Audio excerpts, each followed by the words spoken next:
বিরিয়ানি দেখে কিন্তু তোমরা ভুল করো না, এটা কিন্তু চিকেন বিরিয়ানি না, এটা হচ্ছে রুই মাছের বিরিয়ানি। তো কেমনভাবে বানালাম অবশ্যই সম্পূর্ণ ভিডিওটা তোমাদের দেখতে হবে।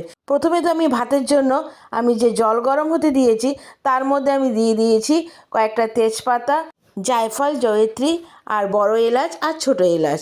তো এটা জল গরম হতে হতে অন্যদিকে আমি কয়েকটা আলু সেদ্ধ করে একটু ভেজে তুলে নিয়েছি। এবার ওই কড়াইতে দিয়ে দিয়েছি সামান্য একটু তেল। এবার তেলের মধ্যে আমি বেরেস্তা বানিয়ে নিতে হবে। তো দুটো পেঁয়াজ আমি কুচিয়ে ভালো মতন ভেজে তুলে নিয়েছি, আর পেঁয়াজের মধ্যেও দিয়ে দিয়েছিলাম সামান্য একটু নুন। তো বেরেস্তা আমার ভাজা কমপ্লিট। এবার অন্যদিকে আমি একটা মশলা তৈরি করে নিয়েছিলাম, আদা, রসুন, কাঁচা লঙ্কা, জায়ফল, জয়িত্রী আর এলাচ, এ কটা জিনিসকে দিয়ে কিন্তু একটা মিহি পেস্ট আমি বানিয়ে রেখেছিলাম। দেখো অন্যদিকে কিন্তু আমার ভাতটা প্রায় হয়ে এসছে। এবার ভাতটা হতে হতে কড়াইতে তেল দিয়ে কিন্তু আমি প্রত্যেকটা রুই মাছকে ভালো মতন ভেজে তুলে নেব। আর যে আমি পেস্টটা বানিয়েছিলাম তার মধ্যে দেখো আমি দিয়ে দিয়েছিলাম নুন, হলুদ, জিরে গুঁড়ো, সামান্য টক দই আর দিয়ে দিয়েছিলাম একটু সামান্য রেড চিলি পাউডার। এবার এদিকে সম্পূর্ণ মশলাটাকে ভালো মতন একটু একটা বাটিতে মিশিয়ে নেব। এবার কড়াইতে দিয়ে দিয়েছি সামান্য একটু তেল, তার মধ্যে একটা তেজপাতা ফোড়ন দিয়ে একটা গোটা পেঁয়াজ আমি একটু লাল লাল করে ভেজে নেব। এবার ভাজার পরে আমি তার মধ্যে যে মশলাটা আমি বেটে রেখেছিলাম সেটা আমি পেঁয়াজের মধ্যে দিয়ে দিলাম। এবার আমি কিন্তু একটা টমেটোকে বেটে রেখেছিলাম, সেই টমেটো বাটাটাও আমি পেঁয়াজের মধ্যে দিয়ে ভালো মতন একটু কিন্তু মশলাটাগুলোকে কষিয়ে নিতে হবে। তো স্বাদের জন্য দিয়ে দেবো সামান্য একটু মিষ্টি। এবার এই মশলাটাকে কিন্তু খানিকক্ষণ ধরে একটু কষিয়ে নিতে হবে যাতে এটার থেকে তেল ছেড়ে আসে। যখন দেখবে তেলটা প্রায় ছেড়ে এসছে এর মধ্যে পরিমাণ মতন জল দিয়ে ভেজে রাখা মাছগুলো আমি দিয়ে দেবো। রেসিপিটা কিন্তু অবশ্যই সম্পূর্ণ দেখো।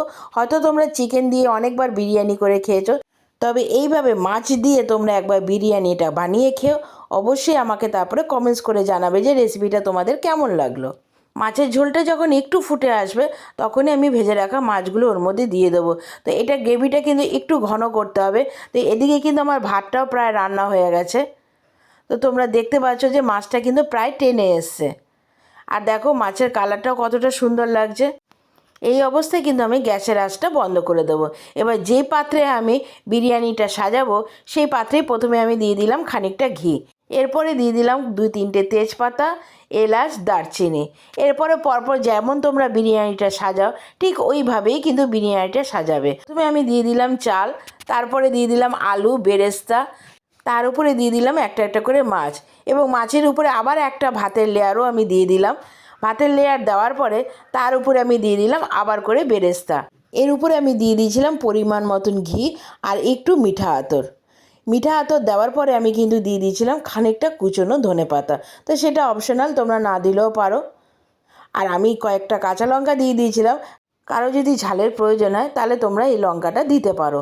তো এইটা সম্পূর্ণ অপশনাল। তো এটা দেওয়ার পরে কিন্তু আমি খানিকক্ষণের জন্য ঢেকে রেখে দিয়েছিলাম এবং গ্যাসের আঁচটা কিন্তু একদম কমিয়ে দিয়েছিলাম। তো তোমরা দেখতেই পাচ্ছ যে বিরিয়ানিটা কিন্তু প্রায় কমপ্লিট। উপর দিয়ে ধনেপাতা দিয়ে খানিকক্ষণের জন্য ঢেকে রেখে আমি যখন দিয়েছিলাম গরম গরম সার্ভ করেছিলাম। কেমন লাগলো অবশ্যই কিন্তু আমাকে তোমরা কমেন্টস করে জানাবে। ভালো লাগলে কিন্তু একটা লাইক, কমেন্টস আর এটা প্রিয়জনদের সাথে শেয়ার করে দিও। তোমরা যদি রেসিপিটা ফেসবুক থেকে দেখে থাকো তাহলে অবশ্যই ফলো দিয়ে আমার পাশে থেকো। আর যদি ইউটিউব থেকে দেখে থাকো তাহলে আমার চ্যানেলটা সাবস্ক্রাইব করে দিয়ে বেল বাটনটা টিপে দিও, যাতে যে কোনো ভিডিও আর রেসিপি শেয়ার করবো তার নোটিফিকেশন সবার আগে তোমাদের কাছে পৌঁছে যায়। আবার আসবে একটা নতুন রেসিপি বা ভিডিও নিয়ে, ততক্ষণের জন্য টাটা।